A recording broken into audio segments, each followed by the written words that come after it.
السلام علیکم ورحمۃ اللہ وبرکاتہ۔ امید کرتا ہوں کہ آپ حضرات خیریت سے ہوں گے۔ میرے پیارے ناظرین کرام، میں آپ حضرات کے سامنے ایک اہم مسئلہ لے کر آیا ہوں جس سے انشاءاللہ آپ کی غلط فہمی دور ہو جائے گی، لیکن اس سے پہلے آنے والے دوستوں سے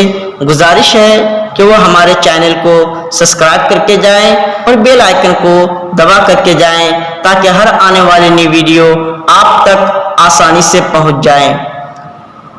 تو چلیے ناظرین کرام، وہ اہم مسئلہ کیا ہے جس سے انسان غلط فہمی میں پڑ جاتے ہیں؟ وہ یہ ہے کہ کچھ لوگ سمجھتے ہیں کہ روزے کی حالت میں انجیکشن لگانے سے روزہ ٹوٹ جاتا ہے۔ جی نہیں،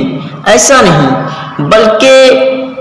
اس احوال سے گزارش یہ ہے کہ روزے کی حالت میں انجیکشن لگانے سے روزہ نہیں ٹوٹتا ہے، چاہے وہ انجیکشن گوشت میں لگے یا پھر رگ میں، اس لیے کہ روزہ اس چیز سے ٹوٹتا ہے جو کسی منافذ اصلیہ، بڑے بڑے سوراخ یعنی نیشنل روٹ کے ذریعے جسم میں انٹر ہو تو اس سے روزہ ٹوٹ جاتا ہے، اور جو مسامات یعنی چھوٹے چھوٹے سوراخ کے ذریعے جسم میں داخل ہو تو اس سے روزہ نہیں ٹوٹتا ہے، اور انجیکشن اسی چھوٹے چھوٹے سوراخ کے ذریعے جسم میں انٹر ہوتا ہے، تو لہٰذا